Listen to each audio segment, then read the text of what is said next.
Madam Speaker, House Resolution 644 provides for consideration of H.R. 3170, the Financial Services and General Government Appropriations Act for fiscal year 2010.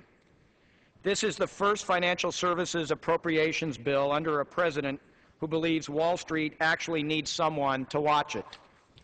This bill provides the much-needed resources for the federal government to improve our oversight of Wall Street while investing in small businesses on Main Street. As a member of the House Financial Services Committee, we have worked with Chairman Frank to examine the causes of our recent economic downturn.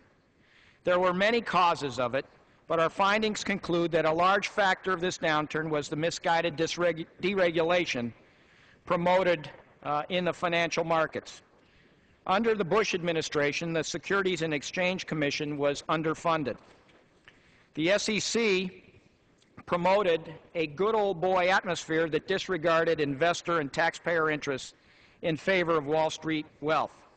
And under the Bush administration, the SEC repeatedly turned a blind eye regarding fraud, as they did with the warnings about Bernie Madoff. Also, the SEC knowingly helped build the house of cards that was the basis for the subprime mortgage bubble. Under the Bush administration, big business just became too big to fail, and the whole house of cards came tumbling down. AIG, Bernie Madoff, Lehman Brothers, Bear Stearns, WAMU, Wachovia, and other financial disasters could have been avoided if our federal agencies were given the resources to connect the dots, look at the books, and take preventive measures. This legislation increases funding for the SEC by 8% over last year. It provides funds for the SEC to hire 140 additional analysts to protect investors and taxpayers from nefarious corporate interests and schemes. Those 140 new analysts can monitor publicly traded companies and restore trust for investors and taxpayers. This provision sends a clear message to Wall Street that your days of wine and roses are over. The bill also increases funding for the FTC to help consumers and go after illegal credit card practices.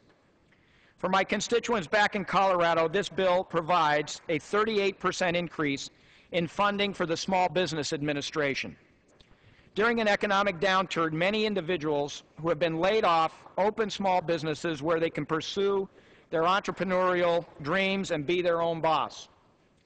This boost in funding will reinvigorate communities across the nation at the precise time that we need it. For the judicial branch, this bill provides the federal judiciary the funds it needs to hire additional staff and judges.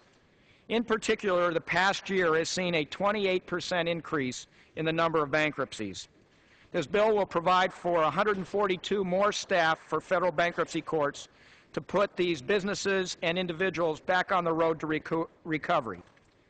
Finally, if there is one issue people in our districts will support in this bill, it is the reinstatement of auto dealer franchise agreements, which were severed with little notice earlier this year. My own district, hundreds of workers were put in jeopardy when GM and Chrysler terminated their dealerships, even long-time profitable franchises. At a time when too many Americans are adding more workers to the unemployment rolls is the last thing our economy needs.